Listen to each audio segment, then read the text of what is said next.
Kita mulai saja. A'udzubillahi minasyaitonirrajim. Bismillahirrahmanirrahim. Assalamualaikum warahmatullahi wabarakatuh. Alhamdulillahirabbil alamin wa bihi nasta'inu ala umuri dunya waddin. Wassalatu wassalamu ala asyrafil anbiya'i wal mursalin Sayyidina wa maulana Muhammadin wa ala alihi wa ashabihi ajma'in. Asyhadu an la ilaha illallah wahdahu la syarikalah al-malikul haqqul mubin wa asyhadu anna Muhammadan abduhu wa rasuluhu shadiqul wa'dil amin. Allahumma shalli wa sallim wa barik ala nabiyyina Muhammadin wa ala alihi wa ashabihi ajma'in. Amma ba'du. Wa qala ta'ala fi kitabihil karim, a'udzu billahi minasyaitonir rajim. Bismillahirrahmanirrahim. Inna a'tainakal kautsar fasholli li rabbika wanhar inna syani'aka huwal abtar. Sadaqallahu azim. Yang sama-sama kita hormati pengurus DKM Masjid apa ini Pak? Al-Hidayah. Saya lupa mulu di sini nih karena jarang ngopi kayaknya. Baik, alhamdulillah pagi hari ini Allah berikan kesehatan pada kita semua, bisa sholat berjamaah. Mudah-mudahan sholat kita diterima oleh Allah Subhanahu wa Ta'ala. Salawat serta salam mudah-mudahan tercurah kepada junjungan Nabi besar kita Nabi Muhammad sallallahu alaihi wasallam, yang kita terus berusaha untuk mempelajari, mengamalkan sunnah-sunnahnya dalam kehidupan sehari-hari. Tujuannya, niatnya karena Allah Subhanahu wa Ta'ala, mudah-mudahan kelak dibalas dengan bertemu bersama Rasulullah, berkumpul bersama Rasulullah, menjadi tetangganya Rasulullah di surganya, amin ya rabbal alamin. Pagi hari ini request dari DKM tentang fikih kurban. Sepertinya dulu udah pernah disampaikan ya? Serius? Belum ya? Mungkin oleh ustadz yang lain. Fikih kurban, kita lihat kurban itu berasal dari kata qoruba yaqrobu kurbanan. Qoruba yaqrobu kurbanan. Riwayat kedua qoruba yaqrubu kurbanan, artinya dekat ya, dekat. Qorib itu dekat. Maka ada istilah sahabat karib. Sahabat karib itu asal kata dari qorib. Sahabat karib berarti sahabat dekat. Seperti juga firman Allah, a'udzubillahi minasyaitonirrajim, inna rahmatallahi qaribum minal muhsinin. Sungguhnya rahmat Allah itu dekat dengan orang-orang yang berbuat baik. Kalau orang-orang yang berbuat baik, jangan takut, rahmat Allah itu bakal dekat dengan dia. Kasih sayang Allah, pertolongan Allah, pokoknya semuanya mendekati orang-orang yang berbuat baik. Asal katanya dari qaribun. Qoruba yaqrobu kurbanan, artinya orang-orang yang berkurban itu motivasinya, niatnya ya cuman ingin mendekati Allah Subhanahu wa Ta'ala ya, dengan amalan-amalan terbaiknya, mempersembahkan kurban terbaiknya di hadapan Allah Subhanahu wa Ta'ala. Secara istilah kurban itu, ini ulama menyebutkan dalam kitab fikih, dzabhu hayawanin makhsusin biniyatil qurbah fi waqtin makhsus, menyembelih hewan tertentu dengan niat mendekatkan diri kepada Allah Subhanahu wa Ta'ala pada waktu tertentu. Yang dimaksud dengan hewan tertentu itu tidak semua hewan dijadikan kurban. Dalam Islam dikenal yang disebut dengan hewan kurban itu hewan yang tergolong al-an'am. Al-an'am itu ada 3, 1 unta, 2 sapi, 3 kambing. Unta, sapi, kambing, udah itu aja. Adapun kerbau, sebagian ulama mengkiaskan kepada sapi, karena kerbau itu diternak. Karena orang Arab dulu Beternaknya adalah beternak unta, beternak sapi, dan beternak kambing. Kalau kerbau nggak tahu di Arab ada kerbau nggak? Lumpur kagak ada, batu-batu sama padang pasir. Kalau di kita kerbau banyak. Seperti itu. Jadi kerbau itu digolongkan dalam golongan sapi. Bagaimana dengan banteng? Terus apalagi yang mirip bison? Itu bukan binatang ternak, ya, bukan binatang ternak. Artinya ternak itu yang dikandangin atau yang manusia memang memeliharanya, mengurusnya setiap hari. Kambing itu dengan semua jenisnya, ada kambing Jawa, kambing domba, terus kambing etawa, pokoknya semua jenis kambing itu disebut dengan bagian dari al-anam. Al-ibil, al-baqar, al-ghanam. Al-ibil itu unta, al-baqar itu sapi, dan al-ghanam itu adalah kambing. Terus pengertian berikutnya, au hiya ma yudbahu minan na'am. Na'am ini jamaknya al-an'am, ya. Taqarruban ilallah ta'ala fi ayyamin nahr. Mendekatkan diri kepada Allah pada hari nahr. Nahr itu nama lain dari Idul Adha. Ini Mughni Multaj. Ini Imam An-Nawawi. Keutamaan berkurban. Keutamaan berkurban seperti disebutkan dalam hadis Ibnu Majah dan At-Tirmidzi, ma amila ibni Adam yauman nahri amalan ahabbu ilallahi ta'ala min iraqatid dam. Tidaklah pada hari nahr itu hari raya Idul Adha, manusia beramal suatu amalan yang lebih dicintai oleh Allah daripada mengalirkan darah dari hewan kurban. Jadi dalam Islam itu amalan sesuai dengan momentum. Momentum ketika Idul Adha, amalan terbaik adalah untuk orang yang tidak berhaji, potong hewan kurban.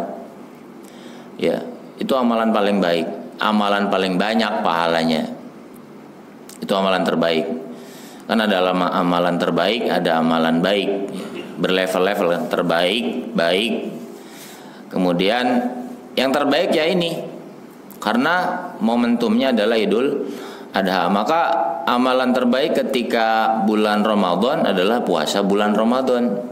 Siangnya, malamnya sholat tarawih, tilawah Al-Quran, menghidupkan malam. Ya, akhir bulan Ramadan amalan terbaiknya ya i'tikaf, ya menghidupkan 10 hari terakhir dengan amalan-amalan lain. Itu amalan-amalan terbaik. Sehingga orang yang berkurban itu, ya, innaha la ta'ti yaumal qiyamati bikuruniha wa adlafiha wa asy'ariha. Ia akan datang, yaitu hewan kurban, pada hari kiamat dengan tanduk, kuku, rambut hewan kurban tersebut. Jadi pahalanya itu, dalam riwayat lain mengatakan orang yang berkurban itu pahalanya sebanyak bulu-bulu yang ada pada hewan kurban itu. Ini kiasan bahwa pahalanya sangat banyak. Orang siapa yang sanggup menghitung bulu hewan? Sanggup nggak Pak? Sulit, gimana cara ngitungnya? Ya, ngitung rambut kepala habis dicukur juga nggak bisa. Ini pelajaran bahwa pahalanya memang banyak banget. Seperti itu. Dan sesungguhnya darah tersebut akan sampai kepada ridho Allah sebelum tetesan darah tersebut jatuh ke bumi. Belum dipotong aja Allah udah ridho, apalagi ketika hewan kurban itu udah dipotong. Sehingga pemotongan hewan kurban itu sesuai dengan arahan Nabi SAW, waktunya tertentu. Kapan itu waktunya? Waktunya adalah setelah sholat Idul Adha. Maka ketika itu ada sahabat bertanya, ya Rasul, bagaimana ketika kami memotong hewan kurban itu sebelum dilaksanakannya sholat Idul Adha? Kata Nabi, innaha dabhun minad dhabiha. Sungguhnya yang kau potong itu hanya hewan sembelihan biasa, nggak bisa dinamain kurban. Seperti orang yang berzakat, ya, dia zakatnya, zakat fitrahnya dia bayarkan setelah sholat Id. Maka kata Nabi, innaha shadaqatun minas shadaqat. Sungguhnya yang kau bayarkan zakat fitrah setelah sholat Idul Fitri itu nggak disebut zakat, tapi disebut sedekah, bagian dari sedekah. Seperti itu. Jadi waktunya tertentu. Setelah sholat Idul Adha sampai hari tasyrik. Tasyrik itu hari setelah Idul Adha 11, 12 dan 13 Zulhijjah, itu hari tasyrik. Selama hari itu boleh potong hewan kurban. Ya, boleh memotong hewan kurban. Jadi bukan hanya pada tanggal 10-nya saja, tapi hari tasyriknya itu boleh. Seperti juga mengumandangkan takbir. Takbiran ya disunahkan setelah sholat. Ya selama itu setelah masuk waktu asar maghrib malam tanggal 10 Zulhijjah sampai asar hari tasyrik terakhir. Jadi asar tanggal 13 Zulhijjah. Itu setelah selesai sholat disunahkan mengumandangkan takbir setelah sholat. Beda dengan takbiran Idul Fitri. Takbiran Idul Fitri itu asar setelah 30 Ramadan malam Idul Fitri sampai orang-orang pergi menuju masjid atau lapangan buat sholat id. Setelah sholat id tidak disunahkan untuk bertakbiran lagi karena waktunya sudah terbatas. Seperti itu ya. Ini terkait dengan keutamaan berkurban. Sebenarnya keutamaan berkurban itu juga identik dengan keutamaan 10 awal bulan Zulhijjah. Satu-satunya ayat yang ditafsirkan oleh para ulama tafsir tentang makna 10 Zulhijjah itu surat Al-Fajr. Apa bunyinya, Pak? Ayat pertama. Wal fajr walayalin asyr, demi waktu subuh atau waktu fajar dan demi malam yang 10. Ini riwayatnya ada 3. Pendapat pertama 10 di sini adalah 10 hari terakhir bulan Ramadan. Pendapat yang kedua mengatakan 10 di sini adalah 10 Zulhijjah. Jadi hari-hari awal 10 Zulhijjah. Seperti itu. Maka orang-orang yang beribadah pada 10 awal bulan Zulhijjah itu orang-orang yang diberikan keutamaan balasannya. Hadis Bukhari, Rasulullah Shallallahu Alaihi Wasallam sebutkan, ma min ayyamin, tidak ada suatu hari, min hadhil ayyam, dari hari ini, maksudnya hari-hari 10 hari ini, kecuali orang-orang yang keluar bersama nyawanya, bersama hartanya di jalan Allah Subhanahu wa taala, kemudian dia enggak kembali lagi. Saat itu sahabat bertanya, apakah tidak ada yang lebih utama dari jihad fisabilillah ya Rasul dari hari-hari ini? Tidak. Jihad aja masih kalah dari keutamaan 10 awal bulan Zulhijjah ini. Kecuali orang yang keluar, maksudnya keluar itu berjihadnya. Karena ada orang berjihad itu hanya menggunakan fisik saja, dia nggak punya harta, dia pakai tenaga saja. Kecuali kata Nabi, orang yang berjihad bawa dirinya, bawa semua hartanya, terus dia tidak kembali lagi, dia wafat. Itu orang terbaik. Maka amalan-amalan pada 10 Zulhijjah itu dilipat gandakan pahalanya dari sholat wajib, sholat sunnah. Begitu juga amalan-amalan ketika orang melakukan maksiat itu juga dilipat gandakan. Ya, karena bulan Zulhijjah ini salah satu dari bulan haram ya. Bulan-bulan haram. Surat At-Taubah ayat 36, coba dibuka. Surat At-Taubah ayat 36. Bawa Quran. Nggak bawa? Ada di HP. Udah canggih sekarang. Surat Taubah ayat 36. Silakan dibaca.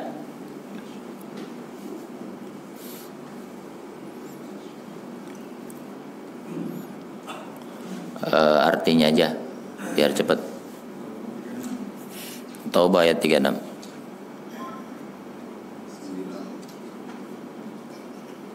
Sesungguhnya jumlah bulan menurut Allah ialah 12 bulan, sebagaimana dalam Allah pada waktu dia menciptakan langit dan bumi. Di antaranya ada 4 bulan haram. Situlah ketetapan agama yang lurus, maka janganlah kamu menzalimi dirimu dalam bulan yang 4 itu, dan perangilah kaum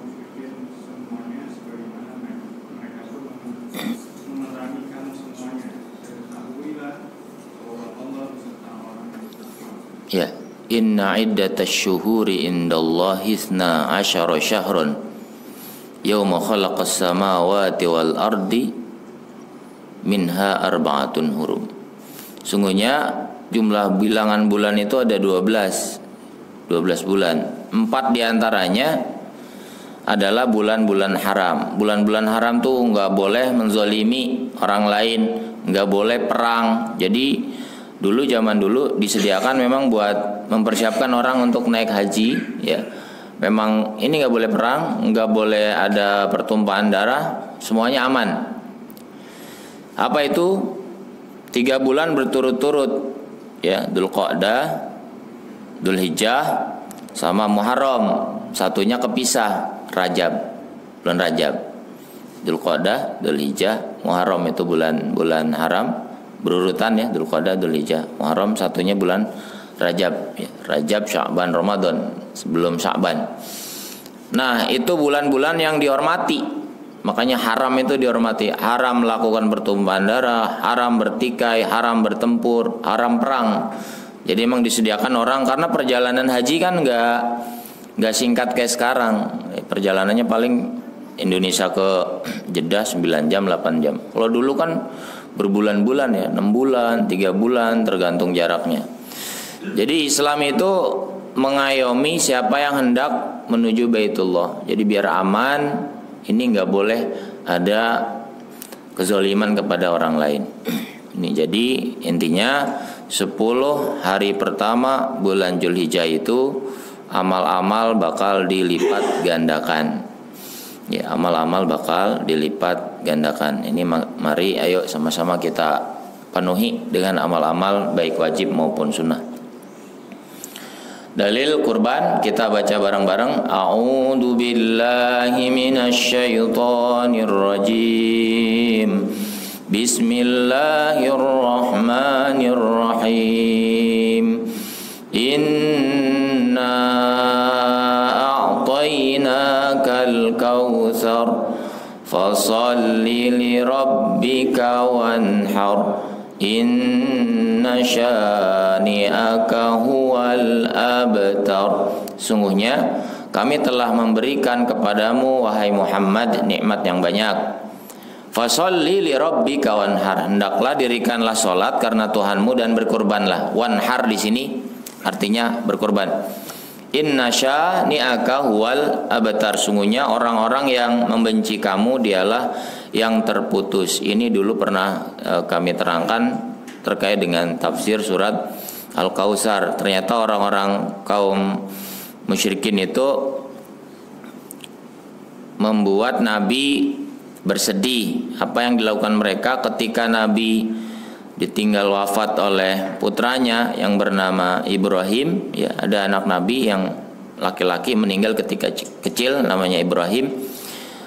Itu orang-orang kafir bilang Muhammadun abtar. Nabi Muhammad sudah terputus. Terputus maksudnya kalau orang nggak punya anak laki, ya, orang Arab dulu berpikiran ya sudah selesai urusannya, nggak ada yang melanjutkan keturunannya, karena anak laki itu menjadi tulang punggung, menjadi kehormatan, menjadi kebanggaan buat keluarga. Itu pikiran orang Arab terdahulu. Ketika anak laki-lakinya meninggal, Muhammadun abtar, Nabi Muhammad sudah keputus keturunannya, maksudnya keputus, ya, namanya anak perempuan kan.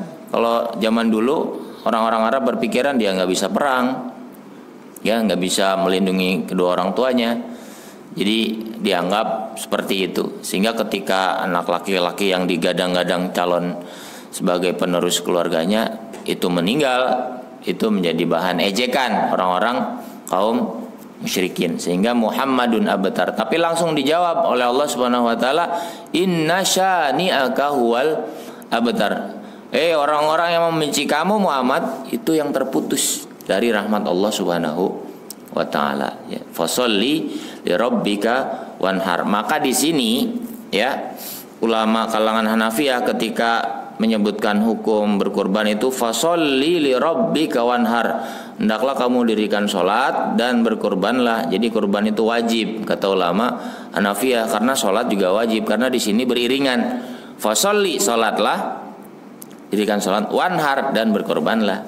Jadi dua-duanya sama-sama hukumnya wajib. Ini menurut kalangan Hanafiyah. Kalau menurut jumhur ulama itu sunnah muakkad, ya, sunnah muakkad. Ini udah, lanjut ya. Nah, berkorban itu sebenarnya bukan hanya sekarang. Zaman dulu anaknya Nabi Adam alaihissalam, antara Habil dan Qabil, ya, surat Al-Maidah. A'udzubillahi minasyaitonirrajim. Watlu 'alaihim naba'a bani Adam bil haqqi id qarraba qurbanan fatukubbila min ahadihima wa lam yutaqabbal minal akhar qala la aqtulannak qala innama yataqabbalu Allahu minal muttaqin. Ceritakanlah kepada mereka kisah kedua putra Adam, Habil dan Qabil, menurut yang sebenarnya. Ketika keduanya mempersembahkan kurban, maka diterima dari salah seorang dari mereka, kurbannya Habil, dan tidak diterima dari yang lain, kurbannya Qabil. Lalu Qabil berkata, aku pasti membunuhmu, la'aqtulannak, aku akan bunuh kau. Sungguhnya, kata Habil, Allah hanya menerima kurban dari orang-orang yang bertakwa. Nah, usut cerita, seperti disebutkan oleh Imam Ibnu Katsir dalam kitabnya Qasasul Anbiya, kisah-kisah para nabi. Karena kisah-kisah para nabi itu banyak kisah-kisah Israiliyat, kisah-kisah dari keterangan Bani Israel, ya, yang kebenarannya masih diragukan, tidak semuanya penuh benar. Nah, yang dibenarkan oleh Imam Ibnu Katsir itu bahwa kisahnya Habil dan Qabil, ternyata kurbannya Habil itu dengan kambing yang sehat, gemuk.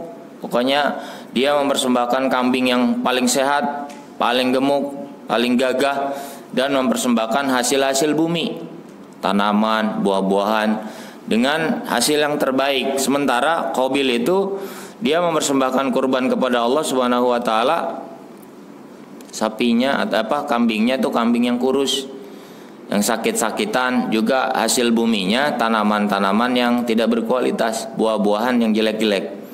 Maka kemudian innama yataqabbalullahu minal muttaqin, sungguhnya Allah bakal terima kurbannya orang-orang yang bertakwa, mempersembahkan yang terbaik di sisi Allah Subhanahu wa taala. Maka kalau kaitannya dengan kurban yang terbaik, mana kurban yang terbaik? Yang terbaik tentu yang pertama paling ikhlas. Yang jadi masalah kan ikhlas itu tidak ada tolok ukurnya secara lahiriah. Ikhlas itu ada dalam hati kan. Nah, yang kedua, kurban yang terbaik itu yang paling banyak manfaatnya atau dagingnya. Sehingga urutannya adalah unta, sapi, kambing. Karena unta tuh dagingnya lebih banyak, kemudian sapi urutan kedua, kambing yang ketiga. Maka mana yang dagingnya itu bisa dimanfaatkan oleh orang banyak, bisa bermanfaat oleh orang banyak, yaitu yang paling bagus. Itu ya kalau mau dilihat mana kurban yang terbaik. Sehingga sekarang banyak digalakan patungan kurban sapi. Karena memang daging sapi itu lebih banyak ukurannya daripada daging kambing. Kalau taruhlah kata kambing 3 juta. Kambing 3 juta tuh kalau zaman-zaman hari ini nih kecil, ya, kecil kambingnya. Kalau enggak Idul Adha mah mungkin rada besar ya. Kalau zaman sekarang kecil, karena pedagang juga pinter lah. Nggak mungkin pedagang mau rugi kan. Ya harganya udah dihitung, kosnya, perawatannya dan sebagainya. 7 ekor kambing yang dengan harga 3 juta dengan 1 ekor sapi dengan sama-sama patungan 3 juta, 21 juta, beda dagingnya. Banyakan sapi. Tuh, maka saya di lingkungan, ayo kita coba jangan kambing. Kita ngumpul patungan sapi aja. Jadi manfaatnya lebih banyak. Ya, dagingnya lebih banyak, orang bisa memanfaatkan lebih banyak. Nah, itu yang terbaik. Dalil dari hadis Rasulullah SAW berkurban dengan 2 ekor kambing kibas, kambing putih ya, yang telah tumbuh tanduknya, bertanduk. Jadi sebagian ulama mensyaratkan kambing yang dijadikan kurban itu kambing yang sudah bertanduk. Jadi nggak boleh yang masih anak-anak. Ya, dalilnya ini, tumbuh tanduknya. Umurnya 1 sampai 2 tahun itu kambing. Aku melihat beliau menyembelih 2 ekor kambing tersebut dengan tangan beliau sendiri. Aku melihat beliau menginjak kakinya di pangkal leher kambing, karena Nabi motong sendiri. Jadi kaki Nabi itu nginjek pangkal leher kambing. Pangkal leher kambing berarti yang sininya ya. Diinjak. Beliau membaca basmalah dan takbir. Bismillah ya Allahu Akbar. Allahumma taqabbal min fulan ya. Biasanya kalau di kita dibacain dulu. Ini kurban ini. Terus tukang jagalnya bilang Bismillah ya Allahu Akbar. Udah sah, itu boleh. Nah, itu Nabi sendiri. Kalau kita kambing dipegangin berapa orang? Iya. Tarik-tarik dan sebagainya. Sapi juga sama. Nah, makanya kalau memang kita belum terbiasa untuk ngejatohin hewan kurban sapi, ya harus bareng-bareng. Soalnya kadang-kadang di video tutorial itu nggak seperti kenyataan. Ya, kalau tutorial kayaknya cuma diubet-ubet tambang, tarik, berat, jatuh. Coba Pak sendiri, takut juga kan itu. Maka ada pelatihan potong sapi, bagus. Jadi belajar ya. Belajar nggak hanya sekali ya, nggak hanya setahun sekali, ntar 10 kali pelatihan bisa dia. Kalau cuma sekali ya masih takut. Oke, itu ya. Nah, istilah kurban ada nusuk ya, ada nahar, ada dabhun, ada udhiyah. Nahar fasholli li rabbika wanhar, ini ayatnya. Nusuk faman kana minkum maridun aw bi adam min ra'si fa fidyatun min syamin aw sadaqatin aw nusuk, surat Al-Baqarah ayat 196. Ya, berfidyah, bersedekah dengan atau berkorban. Dabah itu sembelihan. Al-hadyu juga sama, ketika seorang naik haji karena terhalang nggak bisa melaksanakan rukun-rukun selanjutnya, itu harus menyembelih hewan kurban. Ini istilah. Kapan disyariatkan? Disyariatkan sejak tahun 2 Hijriyah dalam Islam ya. Benarnya Islam itu mensyariatkannya sejak tahun 2 Hijriah, meskipun syariat para nabi terdahulu ya, dari zaman Nabi Adam kemudian zaman Nabi Ibrahim ya, seperti itu, lalu ke zaman Nabi Muhammad. Ini kisah antara Nabi Ibrahim dan Ismail yang terkenal itu. Falamma balagha ma'ahu as-sa'ya qala ya bunayya inni ara fil manami anni adbahuka fanzur madza tara. Qala ya abati if'al ma tu'mar satajiduni insyaallahu minas sabirin. Maka tatkala anak itu sampai pada umur baligh atau sanggup berusaha bersama-sama Ibrahim berkata, "Hai anakku, aku melihat engkau dalam mimpi bahwa aku membunuhmu. Ya, maka bagaimana pendapatmu?" Anak itu menjawab, Ismail menjawab, "Ya abati, wahai bapakku, kerjakanlah apa yang diperintahkan kepadamu dari Allah. Insya Allah kelak engkau mendapatiku termasuk orang-orang yang sabar." Kalau kita runut kisahnya itu, 3 malam berturut-turut Nabi Ibrahim bermimpi menyembelih anaknya. Dan mimpinya para nabi itu adalah wahyu, khusus para nabi ya, selain nabi enggak. Jadi jangan mentang-mentang saya mimpi nyembelih bapak praktek, bahaya itu. Karena mimpinya manusia itu ada 2 macam. Ada mimpi karena memang Allah kasih petunjuk dia, atau mimpi karena siang hari tadi dia banyak pikiran tentang itu, masih terbawa dalam alam pikirannya. Pagi-pagi misalnya dia mimpi lagi nyangin ikan lele gitu ya. Ternyata dalam mimpinya ikan lelenya menggigit tangannya sampai putus, teriak-teriak misalnya. Ya itu tadi pagi karena dia pegangin ikan lele. Bisa begitu. Nah, mimpi selain para nabi bisa ada karena mimpi kebawa aktivitas hariannya, atau mimpi sebagai petunjuk bisa juga, tapi ini tidak semua orang. Biasanya orang-orang yang dekat dengan Allah Subhanahu wa taala kasih petunjuk seperti itu. Dan ulama terdahulu juga ternyata ada yang fokus di mimpi, tafsirul ahlam, tafsir mimpi.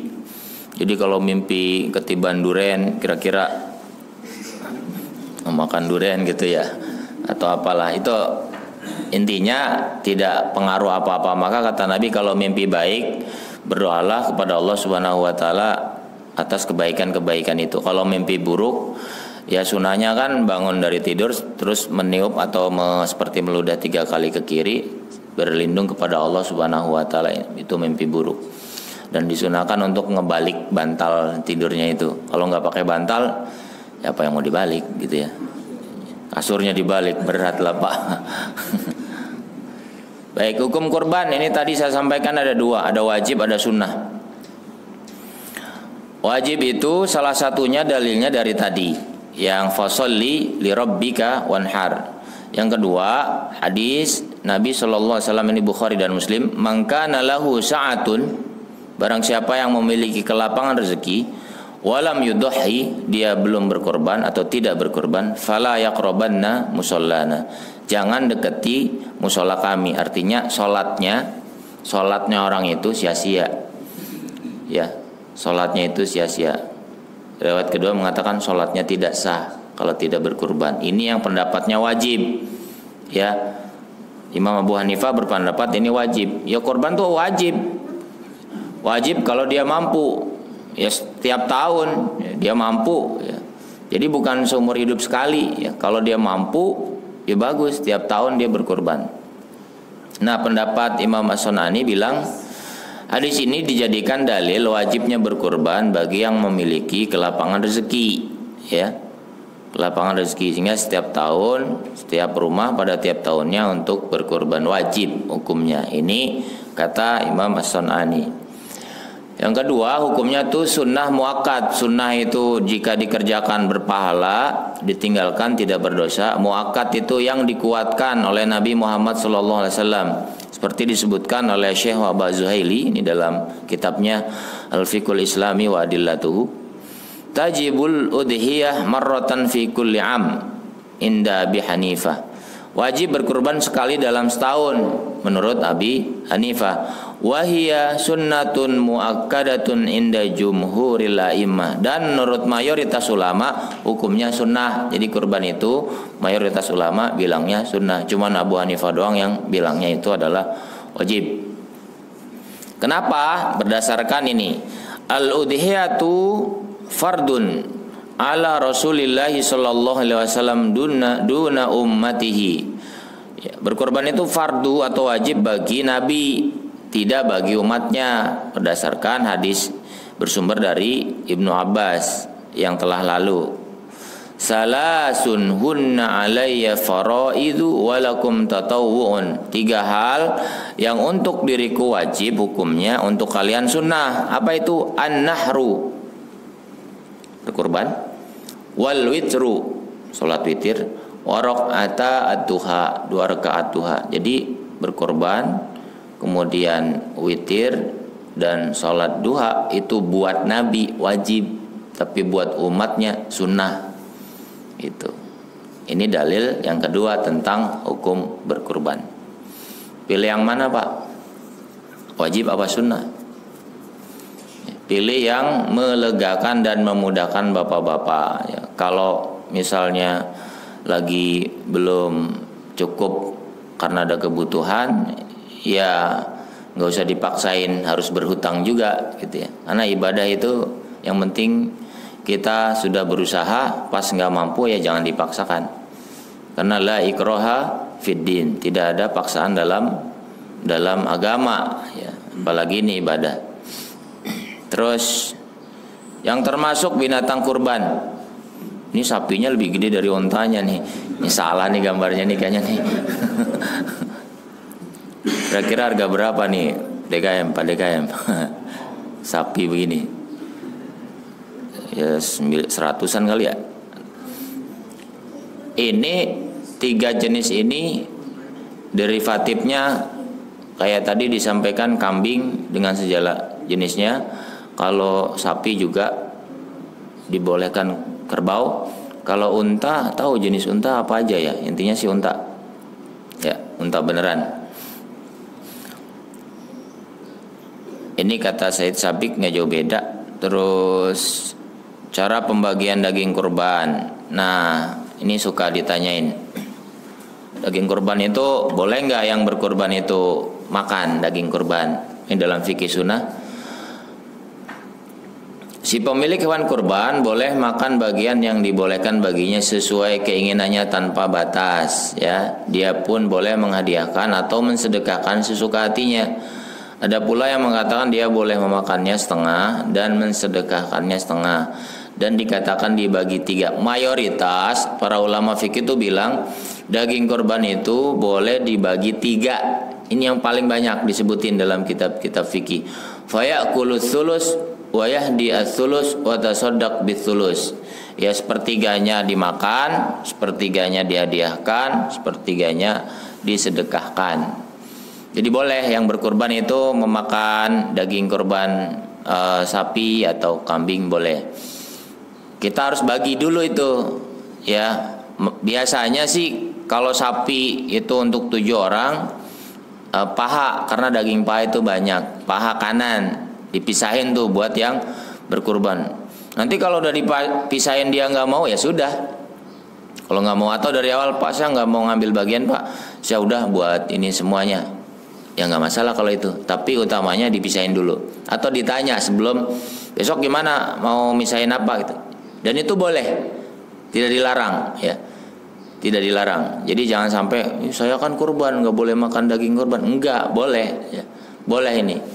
Ya, sepertiga dimakan, sepertiga dihadiahkan, dan sepertiga lagi disedekahkan. Terus boleh berkurban untuk yang sudah wafat, yang sudah meninggal, kakek, nenek, anak, ibu, bapak, ya. Ketika sudah meninggal kita berkorban untuk dia atas nama dia, itu boleh. Kenapa? Semua bentuk amal soleh itu bisa sampai ke mayit, doa, sedekah, dan amal soleh lain, baca Quran, ya, meskipun ini khilaf ulama, tapi itu sampai kepada si mayit. Imam Ibnu Taimiyah juga sama bilangnya, dan juga amal perbuatan yang diperuntukannya berupa amal kebaikan itu bakal sampai. Dalilnya itu ketika seseorang sahabat datang kepada Nabi SAW, dia Rasul, dulu ayah saya pernah berjanji untuk naik haji, tapi ayah saya keburu meninggal dunia. Sekarang saya sehat, bolehkah saya berhaji untuk ayah saya yang sudah meninggal itu?